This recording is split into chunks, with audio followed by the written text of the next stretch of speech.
आज के video session में हम डिस्कस करने वाले हैं C4 पाथवे। C4 पाथवे का second name C4 cycle, then third name Hatch and Slack cycle. Hatch and Slack cycle जो ये नेम है ये साइंटिस्ट के नेम से लिया गया है, ठीक है।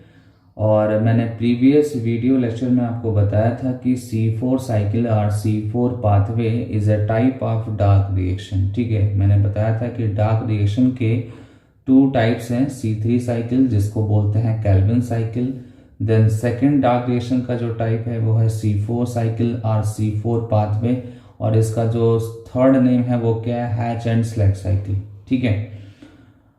तो ये जो साइकिल है ये साइकिल आपका थोड़ा यूनिक है, ठीक है। यूनिक इसलिए क्योंकि इसका जब मैं इस टाइप के प्लांट के फीचर्स बताऊंगा या उसके एनाटॉमी बताऊंगा तो ये कुछ यूनिक लगेगा, ठीक है। और यूनिक इसलिए क्योंकि जो आपका C3 वाले प्लांट्स है उसमें जो है एनाटॉमी या उनके जो फीचर्स हैं या कैरेक्टर्स हैं वो थोड़ा डिफरेंट होंगे, ठीक है, और वो यूजुअल होते हैं। C3 साइकिल मैंने पहले भी बताया था कि C3 साइकिल जिस भी प्लांट में होगा वो प्लांट थोड़ा सा यूजुअल होगा, बट C4 साइकिल जो है थोड़ा यूनिक टाइप के प्लांट्स में होते हैं जहाँ पे कुछ उनके कैरेक्टर्स एंड उनके एनाटॉमी जो है लीफ में वो थोड़ा डिफरेंट होता है, इसलिए उनको यूनिक हम बोलते हैं, ठीक है। और मैं आपको बता दूं यहाँ पे कि जो C3 साइकिल है ये 1960 के टाइम पे, ठीक है ना, ये मोस्ट यूनिवर्सल डार्क रिएक्शन में से एक था, ठीक है ना। मोस्ट यूनिवर्सल डार्क रिएक्शन, ठीक है ना। जैसे डार्क रिएक्शन है ना आपका, तो डार्क रिएक्शन में जो यूनिवर्सली एक्सेप्टेड था वो कौन सा था, कैल्विन साइकिल था, ठीक है ना। आप यहाँ पे देख सकते हैं until mid 60th it was universally accepted that Calvin cycle C3 cycle was the only pathway of CO2 fixation in photosynthesis। इसका सीधा सा मीनिंग ये है कि 1960s तक जो है या उस टाइम पे जो है मोस्ट एक्सेप्टेड डार्क रिएक्शन में कौन था, वो था कैल्विन साइकिल जिसको C3 साइकिल बोलते हैं, ठीक है। देन उसी टाइम पे ऑलमोस्ट 1957 की बात हो रही है, कॉस्टेक एंड कोवर्कर्स, ठीक है, रिपोर्ट किया था synthesis of 4 carbon organic acid, मतलब कि 4 कार्बन कंटेनिंग जो है कंपाउंड फर्स्ट टाइम फोटोसिंथेसिस में रिपोर्ट किया था शुगर केन प्लांट में, ठीक है। आप यहाँ पे देख सकते हैं इन 1956 कॉस्टेक and co-workers reported synthesis of 4 carbon organic acid as a first stable product of photosynthesis in sugarcane, ठीक है। The same was further, ऐसा दोबारा हुआ, ठीक है ना, reported by कार्पिलोआ in maize leaf, ठीक है। मेज लीफ में कार्पिलोआ जो है अगेन क्या रिपोर्ट किया, 4 कार्बन कंटेनिंग ऑर्गेनिक एसिड को रिपोर्ट किया, ठीक है। और मैंने आपको बताया भी था कि जब भी फर्स्ट जो है प्रोडक्ट डार्क रिएक्शन का अगर 4 कार्बन वाला होगा तो उसको आप क्या बोलेंगे, उस साइकिल को आप बोलेंगे C4 साइकिल, और 3 कार्बन कंटेनिंग अगर डार्क रिएक्शन होगा तो उस साइकिल को क्या बोलेंगे, C3 साइकिल। तो यहाँ पे ये जो कॉस्टेक और कार्पिलोआ जो है ये दो साइंटिस्ट जो है जब अपने डिस्कवरी में अपने रिसर्च में ऑब्जर्व किया कि शुगर केन और मेज दोनों प्लांट में फर्स्ट जो प्रोडक्ट है वो 4 कार्बन कंटेनिंग ऑर्गेनिक एसिड है, क्या है, 4 कार्बन कंटेनिंग ऑर्गेनिक एसिड है। और वहीं से स्टार्ट हुआ डिस्कशन C4 साइकिल का, ठीक है ना, वहीं से स्टार्ट हुआ डिस्कशन C4 साइकिल का, ठीक है। आप नेक्स्ट पॉइंट देख सकते हैं यहाँ पे, later in the year 1966 2 scientist Hatch and Slack thoroughly investigated the additional pathway in these plants. This additional pathway described by 2 scientists is called hatch and slag cycle। मतलब ये है कि 1966 के बाद जो है 2 साइंटिस्ट हैच एंड स्लैग ने एक एडिशनल पाथवे सर्च किया, ठीक है, उसको इन्वेस्टिगेट किया, उसको अच्छे से एग्जामिन किया। एग्जामिन करने के बाद ये बताया कि एक और भी पाथवे है जिसको हम C4 पाथवे, और अगर साइंटिस्ट के नेम से बोलें तो उसको क्या बोलेंगे, हैच एंड स्लैग साइकिल बोलेंगे, ठीक है। और ये जो हैच एंड स्लैग साइकिल जिस भी प्लांट में होगा उस प्लांट को हम बोलेंगे C4 प्लांट्स, ठीक है। The plants which exhibits this cycle are called C4 plants, ठीक है। ये सारी लाइनें इंपॉर्टेंट है, आपको जानना चाहिए। It has now becomes well established that the plants which are adopted to dry tropical regions have C4 pathway in additional to the C3 cycle. ठीक है, यहाँ पे ये बताया जा रहा है कि कुछ एरिया है जैसे कि ड्राई ट्रॉपिकल एरिया। ठीक है, ड्राई ट्रॉपिकल एरिया में जो है कुछ डिफरेंट टाइप के प्लांट्स होते हैं जिसमें C4 पाथवे होता है। ठीक है, और C4 pathway in addition to C3 cycle बोल रहा है। ठीक है, ये चीज़ ध्यान देना होगा। और मैं आपको बताऊंगा कि C4 पाथवे में C3 साइकिल भी होता है, इंक्लूड होता है।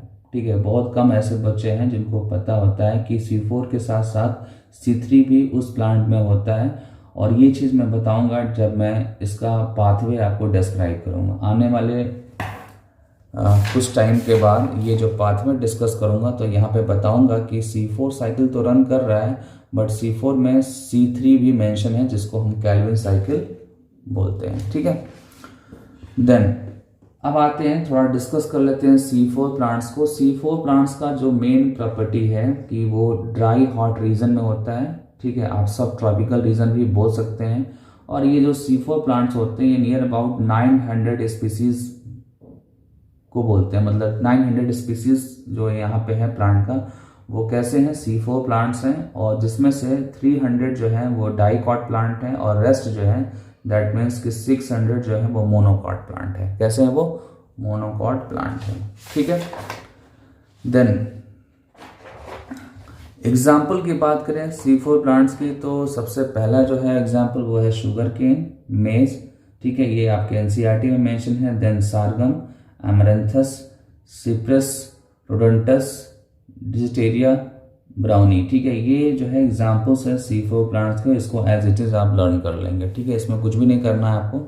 देन नेक्स्ट पॉइंट डिस्कशन है इसके एनाटॉमी को लेकर। ठीक है, जैसे ही आप इस प्लांट का लीफ, ठीक है, C4 प्लांट्स के लीफ की जब स्टडी करेंगे, ठीक है, इसकी स्टडी जब करेंगे तो इसमें एक यूनिक टाइप का एनाटॉमी दिखेगा। ठीक है, लीफ में यूनिक टाइप का ये लीफ है, तो लीफ में एक यूनिक टाइप का एनाटॉमी दिखेगा जिसको बोलते हैं क्रेंज एनाटॉमी। क्या बोलेंगे, क्रेंज एनाटॉमी।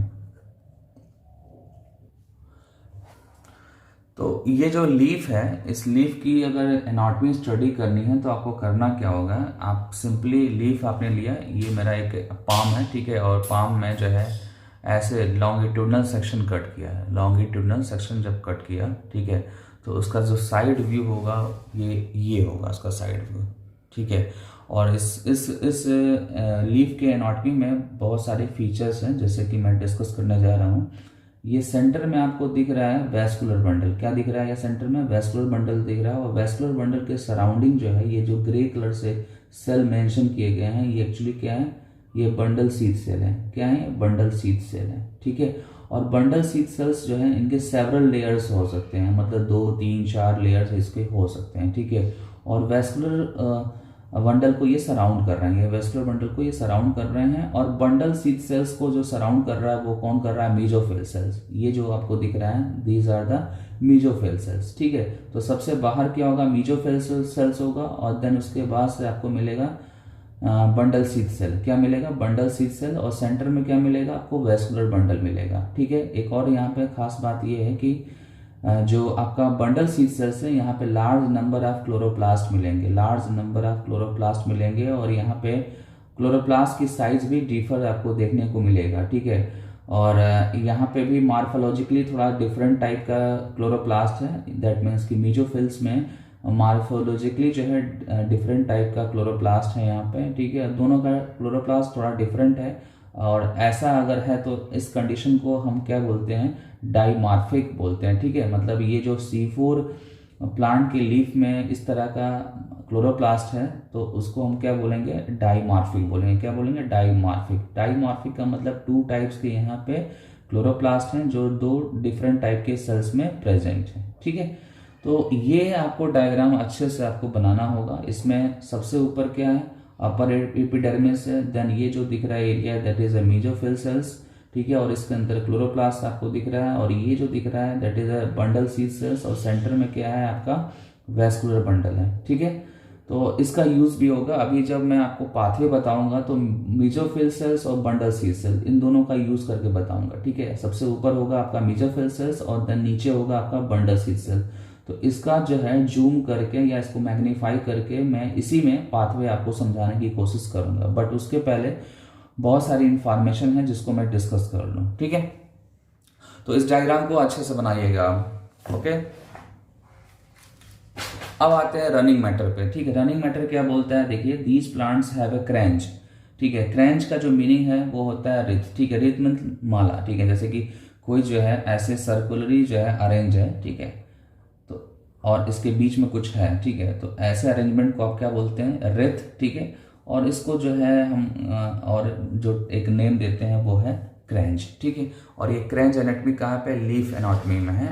एक बार इस फिर से डायग्राम को देखिए, ये सेंटर में क्या है, सेंटर में वेस्कुलर बंडल है, इसके चारों तरफ जो है ये रिथ के फॉर्म में जो है बंडल सीड सेल्स अरेंज है, इसलिए इसको हम क्या बोलते हैं, क्रेंच एनाटॉमी बोलते हैं। ठीक है, अब स्टेटमेंट पे चलते हैं। स्टेटमेंट में ऑलरेडी डिस्क्राइब कर चुका हूं, बट एक बार देखते हैं।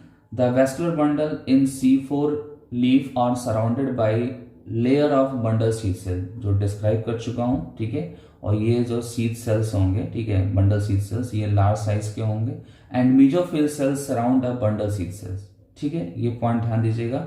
द नेक्स्ट पॉइंट है the presence of the bundle sheath could help you identify the C4 plant. The presence of the bundle seed could help you identify the C4 plants. मतलब अगर बंडल सीड सेल्स प्रेजेंट है तो उससे आप identify कर सकते हैं कि C4 प्लांट है वो। ठीक है, द बंडल सीड सेल्स में form several layers around the vascular bundle. ये ऑलरेडी डिस्कस कर दिया मैंने, सेवरल लेयर्स तो मैंने बताया जस्ट आपको। They are characterized by having a large number of chloroplast, मतलब कि बंडल सीड सेल्स में लार्ज नंबर ऑफ क्लोरोप्लास्ट होंगे। ठीक है, ये इसकी स्पेशलिटी है। और देन नेक्स्ट जो स्पेशलिटी है वो है thick walled impervious to gases exchange, मतलब कि बंडल सीड सेल्स का जो वॉल होगा वो थिक होगा और जिससे क्या होगा, गैसेस एक्सचेंज जो है इम्परमेबियस होगा। ठीक है, और नो इंटरसेलर स्पेस, इसमें इंटरसेलर स्पेस नहीं होंगे। ठीक है, देन इसके बाद से हम डिस्कस करते हैं सिग्निफिकेंस ऑफ C4 साइकिल। ठीक है, सिग्निफिकेंस ऑफ C4 साइकिल का फर्स्ट पॉइंट आप देखिए, ये पॉइंट्स बहुत ही इंपॉर्टेंट है।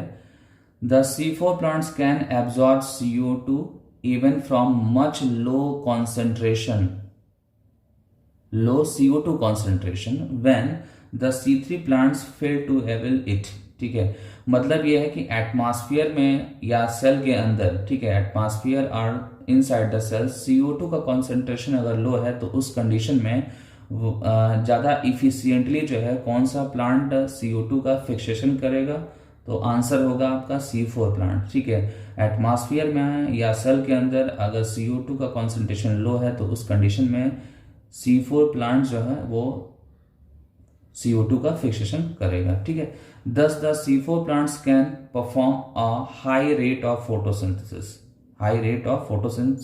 even when the stomata are nearly closed। ठीक है, जो C4 प्लांट्स होते हैं, आप सबको बताया मैंने कि ड्राई हॉट रीजन में ही होते हैं, सब ट्रॉपिकल या ट्रॉपिकल ड्राई ट्रॉपिकल रीजन में होते हैं। तो वहाँ क्या होता है कि लाइट की इंटेंसिटी हाई होती है, लाइट की इंटेंसिटी हाई होती है तो स्टोमेटा जो है पार्सली क्लोज होते हैं या नियरली क्लोज होते हैं, पार्सली क्लोज होते हैं या नियरली क्लोज होते हैं। तो उससे क्या होता है कि C4 प्लांट्स के अंदर CO2 का कॉन्सेंट्रेशन कम हो जाता है, लेस हो जाता है, लो हो जाता है। ठीक है, और उस कंडीशन में जो है C4 प्लांट्स जो है इफिशियंटली फोटोसिंथेसिस करते हैं, यही इनकी स्पेशलिटी है। आप देख सकते हैं यहाँ पे मेंशन है, thus the C4 plants can perform a high rate of photosynthesis even when stomata are nearly close, और nearly close होगा तो लेस होगा CO2 का कंसेंट्रेशन। ठीक है, और उस कंडीशन में इफिशियंटली फोटोसिंथेसिस होगा।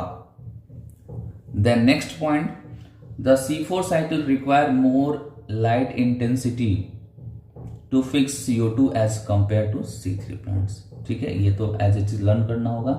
They also maintain high rate of photosynthesis under condition of water shortage. Water की कमी अगर हो रही है तो उस कंडीशन में भी रेट ऑफ फोटोसिंथेसिस जो है C4 प्लांट्स में होगा। ठीक है, हाई होगा। Where the C3 plants should stop photosynthesis, उस कंडीशन में जब वाटर कम हो जाता है तो उस कंडीशन में C3 प्लांट्स में फोटोसिंथेसिस स्टॉप हो जाता है। ठीक है, तो ये सारे पॉइंट्स इंपॉर्टेंट है, ध्यान दीजिएगा। और मैं आपको बता दूं कि यहाँ पे जो डिस्कशन किया गया है वो CO2 और H2O के बिहाफ पे किया गया है। CO2 का कॉन्सेंट्रेशन लो है और H2O का भी शॉर्टेज है, ठीक है। तो दोनों लो हैं, तो दोनों लो हैं और उस कंडीशन में भी अगर फोटोसिंथेसिस पॉसिबल है तो वो C4 में ही पॉसिबल होगा, वो भी हाई रेट से, ठीक है। देन नेक्स्ट पॉइंट देखते हैं, thus the C4 plants are better adapted to dry tropical and desert area where sunlight is more intense and growing season is longer, ठीक है। सिंपल, ये डिस्कस कर चुका हूं मैं ऑलरेडी, ठीक है। अब नेक्स्ट पॉइंट आते हैं, ये इंपॉर्टेंट है और ये रिलेटेड है किससे, डायग्राम से रिलेटेड है। आप देख सकते हैं, presence of excess O2 in the surrounding has no inhibitory effect on C4 pathway. मतलब अगर by the way oxygen excess amount में है उस सेल के अंदर, मतलब कि C4 प्लांट्स के सेल के अंदर अगर एक्सेस अमाउंट में O2 है तो उस कंडीशन में वो इजीली फोटोसिंथेसिस कर सकता है। और इसके पीछे रीजन जो है वो ये है कि जो C4 पाथवे में जो इनिशियली जो एंजाइम इन्वॉल्व होता है PEP कार्बोक्सिलेज, ये ऑक्सीजन से इनसेंसिटिव है, ये ऑक्सीजन से इनसेंसिटिव है, इसलिए C4 पाथवे यहाँ पे इजीली हो जाता है, ठीक है ना। अगर ये सेंसिटिव होता तो शायद डिस्टर्बेंसेस होते हैं, C4 साइकिल नहीं होता, ठीक है। और C4 साइकिल नहीं होता तो इस C4 प्लांट्स का सर्वाइवल, इसका बायोमास, इसकी ग्रोथ जो है वो अच्छे से नहीं हो पाती, ठीक है। तो ये क्या है, एक एडवांटेज है C4 प्लांट्स के साथ, ठीक है। ये एक एडवांटेज है। मैं एक बार फिर से बता दूं कि जो C4 साइकिल में एक पर्टिकुलर एंजाइम है PEP कार्बोक्सिलेज, ये ऑक्सीजन से इनसेंसिटिव है और ऑक्सीजन से इनसेंसिटिव रहेगा तो ऑक्सीजन के एक्सेस कंडीशन में ये इजिली वर्क करेगा और वर्क करके C4 साइकिल को कंप्लीट करेगा और देन कार्बोहाइड्रेट का फॉर्मेशन होगा। और आप सबको पता है कि C4 साइकिल और C3 साइकिल ये फोटोसिंथेसिस के लिए होता है, ये कार्बोहाइड्रेट के फॉर्मेशन के लिए होता है। तो ये जो PEP कार्बोक्सिलेज का इनसेंसिटिविटी है ऑक्सीजन के रिस्पेक्ट में, ऑक्सीजन के लिए, वो क्या है, बेनिफिशियल है। आप यहाँ पे देख सकते हैं, thus the photo respiration is absent. ये तो एक फीचर है, क्योंकि आपको पता है ना, या नहीं पता है तो मैं बता देता हूँ कि कभी कभी ऐसा होता है कि सेल के अंदर या एटमॉस्फेयर में ऑक्सीजन का लेवल हाई हो जाता है। तो ऑक्सीजन का लेवल अगर हाई होता है तो उस कंडीशन में C3 प्लांट्स में, ठीक है, ध्यान देना, C3 प्लांट्स में फोटो रेस्पिरेशन होता है, वेयर एज C4 प्लांट्स में फोटो रेस्पिरेशन एब्सेंट होता है। क्योंकि यहाँ पे जो एंजाइम है वो ऑक्सीजन से इनसेंसिटिव है, ऑक्सीजन हो या ना हो उसको कोई फर्क नहीं पड़ता है, दैट्स वाई यहाँ पे फोटो रेस्पिरेशन नहीं होगा, ठीक है। ये चीज ध्यान देना, मैं आगे भी डिस्कस करूंगा, जब फोटो रेस्पिरेशन टॉपिक आपका आएगा तो वहां पे भी मैं डिस्कस करूंगा। वैसे एक बार फिर से बता दे रहा हूं मैं आपको कि जो C3 प्लांट्स होते हैं उनको अगर एक्सेस ऑक्सीजन मिलता है तो वो कुछ टाइम के लिए फोटोसिंथेसिस को स्टॉप कर देते हैं और देन स्टार्ट करते हैं फोटो रेस्पिरेशन, ठीक है। और फोटो रेस्पिरेशन होने के बाद अगेन जब CO2 का कॉन्सेंट्रेशन हाई हो जाता है और O2 का कॉन्सेंट्रेशन लो हो जाता है तो देन वहां पे C3 साइकिल, दैट मीन्स कि कैल्विन साइकिल स्टार्ट हो जाता है C3 प्लांट्स में। बट C4 प्लांट्स में ये प्रॉब्लम नहीं है। C4 प्लांट्स में क्या होता है कि इनके पास जो है ऐसा एंजाइम है C4 पाथवे का जो ऑक्सीजन से इंसेंसिटिव है, और ऑक्सीजन से इंसेंसिटिव है तो उनको फोटो रेस्पिरेशन की जरूरत होती ही नहीं है, ठीक है ना। इसलिए यहाँ पे मेंशन है, this is the great advantage to C4 plants as compare to C3 plants which perform photorespiration, ठीक है। तो ये पॉइंट मैं फिर भी डिस्कस करूंगा एक बार डिटेल फोटो रेस्पिरेशन को, वहां पे एक बार फिर से बताऊंगा, बट इतना आपके लिए सफिशिएंट है अभी at a time. Then next point है, ये भी सिग्निफिकेंस है C4 प्लांट्स का। नेक्स्ट पॉइंट क्या है, another quality of C4 plants is their better ability to assimilate adequate amount of nitrogen for biomass production. That means कि C4 plants में एक ऐसा एबिलिटी है जो नाइट्रोजन को ज्यादा यूज करेगा और बायोमास का ज्यादा इंक्रीज कर देगा प्लांट के अंदर, ठीक है। तो ये जो है सिग्निफिकेंस ऑफ प्लांट्स हो गया। अब हम आते हैं रियल में C4 साइकिल। ये जो सामने आपको दिख रहा है ये क्या है, C4 साइकिल है। और C4 साइकिल के लिए आपको करना क्या होगा, एक बार फिर से ध्यान देना होगा डायग्राम को, ठीक है। ये जो डायग्राम आपका मैंने बताया था आपको कि ये क्या है आपका, ये है आपका बंडल सीड सेल्स और ये मीजोफिल सेल्स है। तो यहाँ पे भी क्या है मैंने मेंशन किया, मीजोफिल सेल्स आउटसाइड में है, ठीक है, मीजोफिल सेल्स, और ये क्या है आपका बंडल सीड सेल्स। अब इन दोनों सेल का जो है यूज होगा C4 साइकिल में, ठीक है। तो आते हैं, ये आपका क्या है मीजोफिल सेल्स और ये बंडल सीड सेल्स है। मीजोफिल सेल्स में CO2 इंटर कर रहा है जो भी लेस अमाउंट में है, ठीक है, लेस अमाउंट में CO2 वो गया, ठीक है। और वो फॉस्फोइनॉल पायरुवेट, ये एक इंटरमीडिएट कंपाउंड है जो साइकिल के टाइम पे फॉर्म होता है और ये क्या करता है CO2 को फिक्स कर लेता है, CO2 को फिक्स कर लेता है। और यहाँ पे फर्स्ट टाइम क्या होता है, यहाँ पे फर्स्ट टाइम कार्बोक्सिलेशन होता है। क्या होता है कार्बोक्सिलेशन, ठीक है, मतलब कि फिक्सेशन यहाँ पे फर्स्ट टाइम होगा, ये चीज ध्यान देना होगा, ठीक है। तो इसको नोट कर लीजिएगा कि फर्स्ट टाइम कार्बोक्सिलेशन कहाँ हुआ, मीजोफिल सेल्स में हुआ और उसमें इन्वॉल्व किया हुआ phosphoenol pyruvate. Phosphoenol pyruvate CO2 को फिक्स किया और देन जो है क्या फॉर्म हुआ oxalo acetic acid, oxalo acetic acid. और इस फॉर्मेशन में, ठीक है, जो इस रिएक्शन को इंक्रीज कर रहा है, इसके रेट को जो इंक्रीज कर रहा है वो जो एंजाइम है वो है PEP carboxylase. PEP carboxylase is enzyme और ये एंजाइम जो है इसके फिक्सेशन की रेट को फास्ट कर देता है और फॉर्म करता है ऑक्सिलो एस्टिक एसिड। ये 4 कार्बन कंटेनिंग कंपाउंड है और ये फर्स्ट प्रोडक्ट है, this is the first product of C4 cycle. That's why C4 cycle का जो नेम C4 है, ये इसके लिए रिस्पॉन्सिबल कौन है, ऑक्सिलो एस्टिक एसिड है, क्योंकि ऑक्सिलो एस्टिक एसिड में नंबर ऑफ कार्बन्स जो है वो 4 है, ठीक है। अगेन ये कन्वर्ट होगा किसमें, मैलिक एसिड में, और इसके लिए रिस्पॉन्सिबल जो एंजाइम है वो है मैलिक डिहाइड्रोजिनेज, ठीक है। और ये भी 4 कार्बन कंटेनिंग कंपाउंड है, ठीक है ना। Malic acid is also 4 carbon containing compound, ठीक है। तो ये रिवर्सिबल रिएक्शन के थ्रू ये इंटर कन्वर्टेबल भी हैं, एज पर डिमांड जो है ये इंटर कन्वर्टेबल हो जाते हैं रिवर्सिबल प्रोसेस के थ्रू, रिवर्सिबल रिएक्शन के थ्रू, ठीक है। देन मैलिक एसिड ट्रांसपोर्ट होके कहाँ जाएगा, बंडल सीड सेल में। ध्यान देना कहाँ जा रहा है ये, बंडल सीड सेल्स में। आप देख सकते हैं मैंने यहाँ पे मेंशन कर रखा है ट्रांसपोर्ट। और मैलिक एसिड जब यहाँ पे जाएगा तो यहाँ पे अगेन एक बार क्या होगा, CO2 का डिटैचमेंट होगा, ठीक है, डीकार्बोक्सिलेशन होगा और CO2 जो है ये जाएगा कहाँ पे, कैल्विन साइकिल, जिसको हम क्या बोलते हैं C3 साइकिल बोलते हैं, ठीक है। दैट मीन्स कि जब आप C4 साइकिल पढ़ेंगे तो C3 इनबिल्ट है साथ में यहाँ पे, ठीक है ना। और इस C3 के लिए जो है CO2 कहाँ से मिल रहा है, जब मैलिक एसिड से CO2 रिलीज होगा तो ये CO2 कैल्विन साइकिल में जाकर सेकेंड जो है, सेकेंड आप यहाँ पे लिख सकते हैं सेकेंड कार्बोक्सिलेशन में हेल्प करेगा, सेकेंड कार्बोक्सिलेशन में हेल्प करेगा या फिक्सेशन में हेल्प करेगा, ठीक है। और उसी एट द सेम टाइम एक अलग प्रोडक्ट बनता है, that is a pyruvic acid, और ये 3 कार्बन कंटेनिंग कंपाउंड है। और पायरुविक एसिड ट्रांसपोर्ट होके जाएगा कहाँ पे, मीजोफिल सेल्स में जाएगा। कहाँ पे जाएगा ये, मीजोफिल सेल्स में जाएगा, ठीक है ना। ध्यान देना होगा थोड़ा सा, आपका क्लियरिटी मैं बढ़ा दूंगा और भी डायग्राम क्लोज हो जाए आपका। CO2 यहाँ से निकल रहा है मैलिक एसिड से, ये CO2 का यहाँ पे फिक्सेशन हो रहा है कैल्विन साइकिल में, और इसलिए मैंने यहाँ पे मेंशन कर रखा है कि सेकंड जो कार्बोक्सिलेशन है यहाँ पे हो रहा है और फर्स्ट कार्बोक्सिलेशन यहाँ पे हो रहा है, ध्यान देना होगा आपको, ठीक है। पायरुविक एसिड यहाँ पे जा रहा है, ठीक है, और पायरुविक एसिड रीजनरेट कर रहा है किसको, फॉस्फोइनॉल पायरुवेट को, ठीक है। मतलब पायरुविक एसिड से फॉस्फोइनॉल पायरुवेट फॉर्म होगा तो इस स्टेप को बोलेंगे रीजनरेशन। क्या बोलेंगे, रीजनरेशन। और यहाँ क्या हो रहा है, डीकार्बोक्सिलेशन, ठीक है।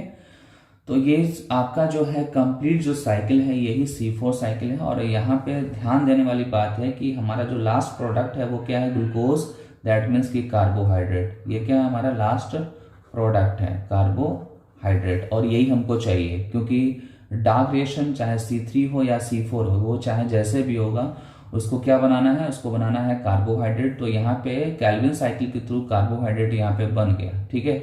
और ये कैल्विन साइकिल साइड में है, और ये कहाँ पे हो रहा है कैल्विन साइकिल का प्रोसेस, ये हो रहा है बंडल सीड सेल्स में। और इसके लिए CO2 अवेलेबल कौन करा रहा है, मैलिक एसिड करा रहा है, ठीक है ना, मैलिक एसिड करा रहा है। तो ये फाइनली आपका हो गया क्या, ये हो गया आपका C4 साइकिल। और मैं आपको बता दूं कि यहाँ पे जो टोटल ATP और NADPH की रिक्वायरमेंट है वो है 30 ATP एंड 12 NADPH, ठीक है। 1 ग्लूकोज मॉलिक्यूल्स को रिक्वायर्ड है 30 ATP एंड 12 NADPH, ठीक है। और आपको पता है कि ग्लूकोज में 6 कार्बन होते हैं और each carbon provided by 1 CO2, ठीक है। Each carbon of glucose provided from CO2। तो एक CO2 के लिए जब आप कैलकुलेशन करेंगे तो 5 ATP चाहिए और 2 NADPH चाहिए, ठीक है, 2 NADPH चाहिए और 6 CO2 अगर इन्वॉल्व हो रहा है रिएक्शन में। आप सबको पता है ना कि फोटोसिंथेसिस का जो रिएक्शन होता है उसमें 6 CO2 इन्वॉल्व होता है। तो जब आप 6 से मल्टीप्लाई करेंगे 5 को, तो 5 × 6 = 30 ATP। क्या हो जाएगा? 30 ATP। एंड 2 × 6 दैट मीन्स कि 12 NADPH हो जाएगा, ठीक है। तो ये जो था वैल्यू, ये 1 CO2 जब इन्वॉल्व होगा तो उसके अकॉर्डिंग था, और जब 6 CO2 इन्वॉल्व होगा तो ये होगा, और इसी को मैंने यहाँ पे मेंशन कर रखा है, ठीक है। तो ये आपका C4 साइकिल का ATP और NADPH का कैलकुलेशन, उसका बैलेंस शीट भी कंप्लीट हो गया, ठीक है ना। तो ये टॉपिक आपका आई होप समझ में आ गया होगा। कोई डाउट होगा तो आप पूछेंगे, और नेक्स्ट लेक्चर में हम कंपेयर करेंगे C3 और C4 प्लांट्स को, ठीक है। ओके स्टूडेंट्स, बाय, मिलते हैं।